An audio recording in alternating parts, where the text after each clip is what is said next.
Ya pemirsa, Anda kembali menyaksikan segmen spesial World Food Day dan masih bersama kami di studio CNBC Indonesia Direktur Jenderal Pengelolaan Kelautan Kementerian Kelautan dan Perikanan Bapak Akoswara dan juga Pakar Kelautan dan Perikanan IPB Bapak Surya Genta Akmal. Pak Surya dan juga Pak Akoswara, kita lanjutkan kembali dialognya, tapi saya ingin ke Pak Akoswara terlebih dahulu.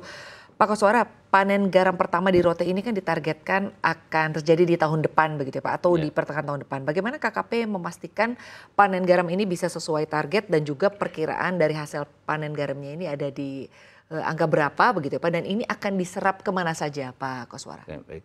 Jadi supaya dapat gambaran yang lebih luas ya, saya ceritakan dulu master plan-nya. Di Rote itu kita akan bangun perencanaannya itu 20.000 hektar.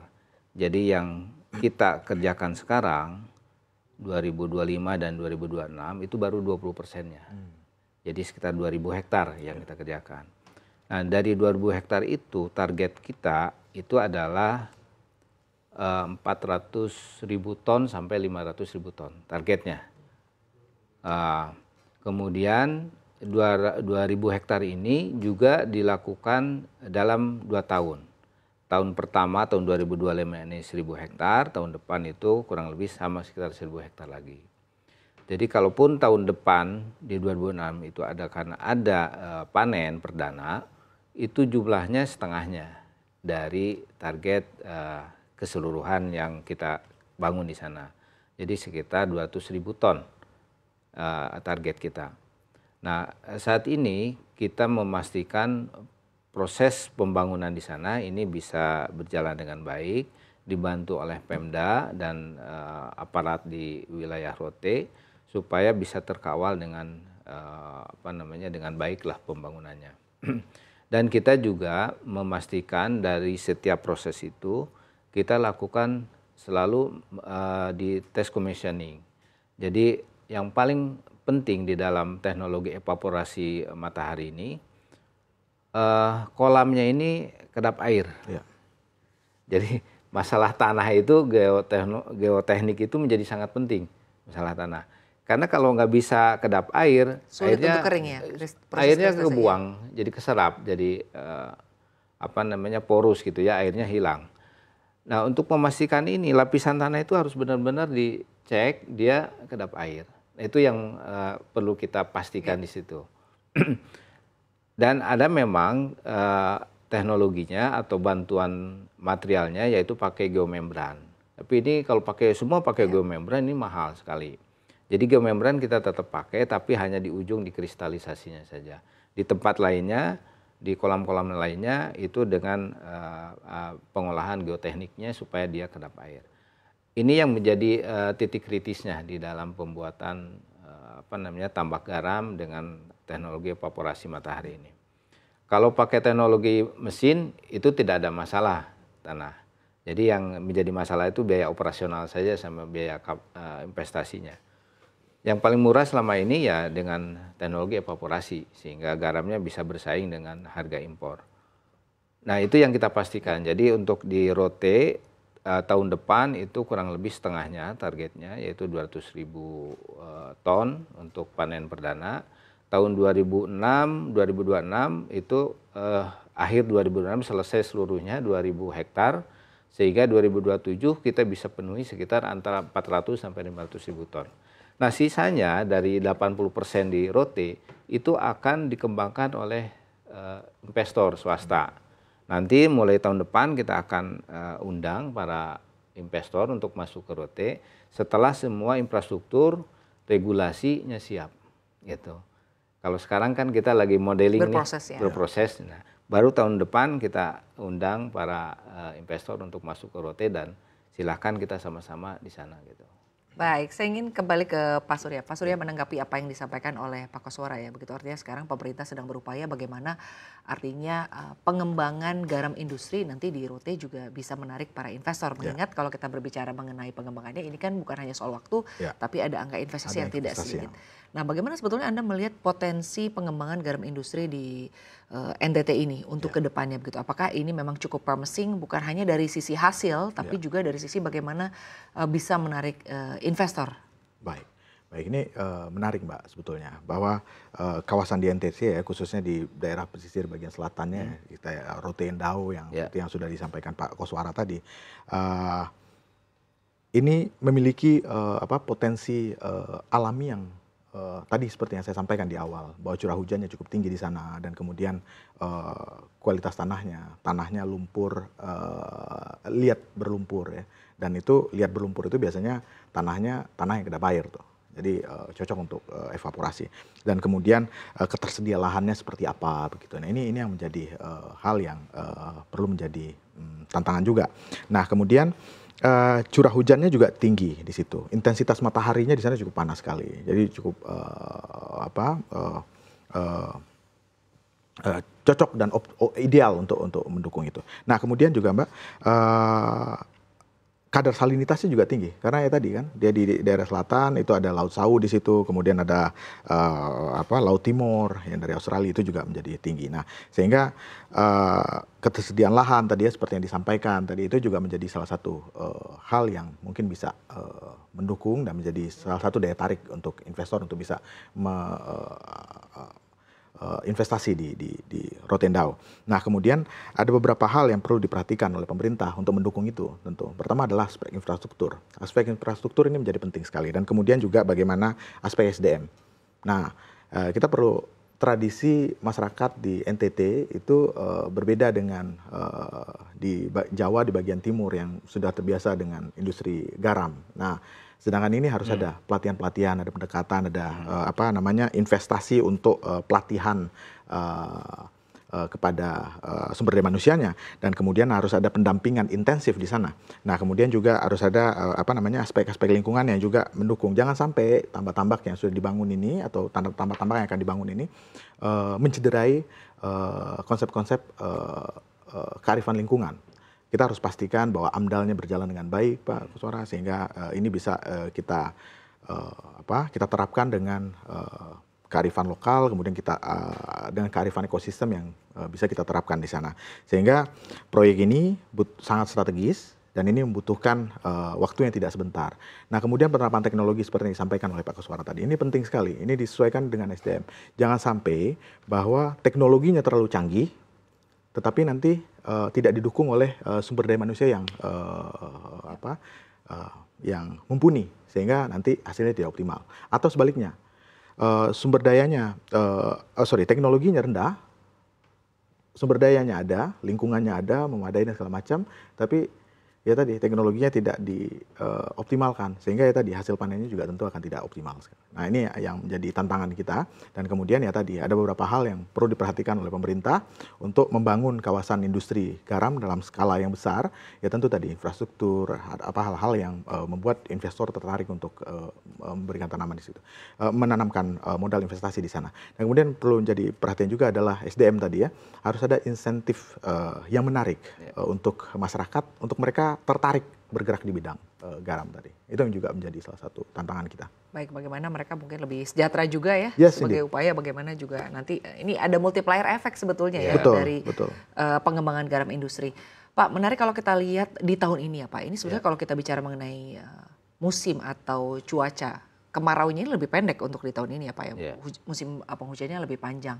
Nah menurut pantauan dari KKP sendiri untuk tahun ini sebetulnya walau tadi sudah disampaikan garam konsumsi sudah lebih begitu ya, lalu juga garam industri masih dikembangkan, produksi garam di tahun ini tuh sebetulnya kalau dibandingkan dengan tahun lalu, tahun ini sebetulnya lebih menurun atau seperti apa sih? Makanya tadi kita sama-sama sudah diskusi kalau produksi garam ini ada juga faktor-faktor yang sangat-sangat menentukan, yaitu faktor cuaca. Seperti apa Pak Koswara? Ya betul, karena saat ini produksi garam di situ lebih banyak di Jawa ya, di Pantura, maka pengaruh cuaca ini sangat besar terhadap produksinya. Kita tahun ini memang menurun produksi garamnya. Yang paling penting kalau menurut saya kalau masalah cuaca ini masalah manajemen stoknya. Ya. Jadi tadi penyimpanan gudangnya itu harus bagus. Selain dia bisa mengatur penggunaan garam ke depannya sesuai dengan kebutuhan pasar, juga kalau ada kelebihan produksi kan kita bisa simpan supaya bisa dipakai. Nah, ada mekanisme di dalam Perpres 217 2025 kalau produksi garam ini masih tidak mencukupi produksi garam nasional, itu masih bisa dilakukan impor dengan kriteria tersendiri yang disebut dengan keadaan tertentu. Ya. Nah, hal ini mengingat pada kondisi-kondisi yang tadi, masalah cuaca dan lain sebagainya. Jadi tetap kebutuhan dalam negeri ini harus bisa berjalan karena walaupun sedikit nih garam ini dari keseluruhan produksi industri ya, kebutuhannya sedikit, tapi dia menjadi penolong dan pembantu produksi secara keseluruhan. Jadi mau tidak mau harus dipenuhi. Dan itulah mekanisme kenapa masih bisa dilakukan impor pada kondisi-kondisi tertentu. Ini sangat ketat menentukan kondisi tertentu itu dengan persyaratan-persyaratan yang harus diverifikasi, divalidasi dan sebagainya. Dan persetujuannya juga antar kementerian persetujuannya. Jadi tidak mudah untuk menentukan kondisi tertentu. Sehingga kita mau tidak mau harus mendorong swasembada garam ini bisa terpenuhi dengan meminimalkan tadi faktor-faktor pengaruhnya. Faktor cuaca misalnya, kita cari lokasi yang benar-benar punya potensi hujannya lebih sedikit gitu. Atau juga menggunakan teknologi. Nah, penggunaan teknologi nanti ke depan akan kita kaji terus supaya bisa dipakai juga yang lebih efisien biayanya gitu ya, terutama buat para petambak existing yang tadi intensifikasi tadi. Nah, kita akan mencoba membuat sebuah pilot project, yaitu membuat rope staging salt. Jadi dengan menggunakan sabut kelapa, kemudian evaporasinya itu bukan hanya masalah matahari dengan matahari, tapi juga dengan angin.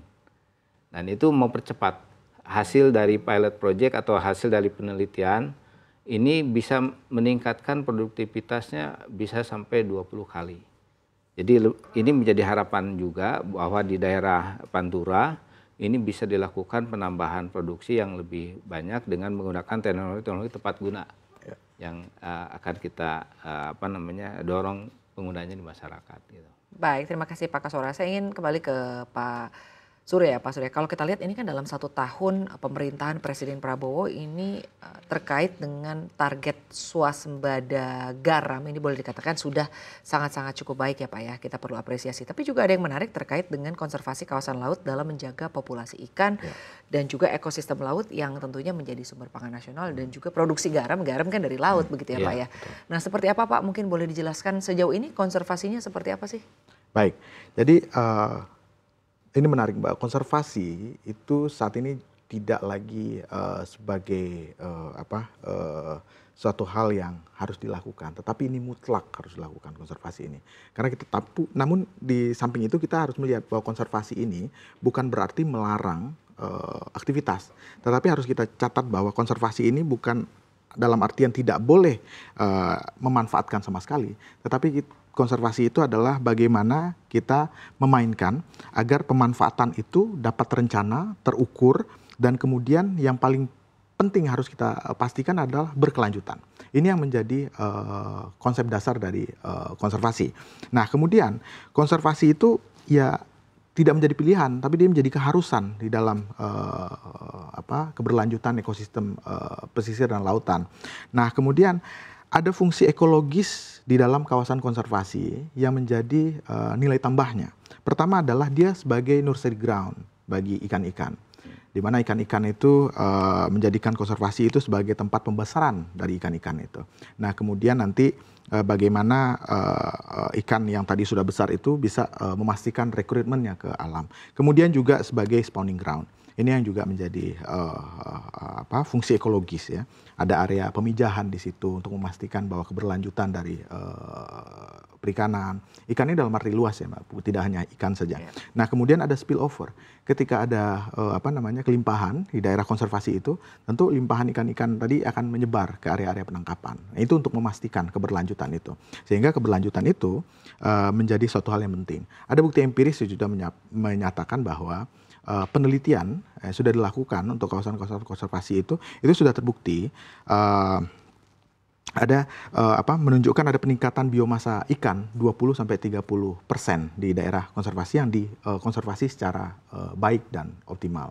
Nah, kemudian juga kebijakan pemerintah ya yang sudah dilakukan sampai sejauh ini, kalau saya tidak salah Pak Koswara, kalau dari catatan yang saya miliki, target kita kan ada 32,5 juta hektar ya untuk kawasan konservasi laut pada 2030 nanti ya Pak ya.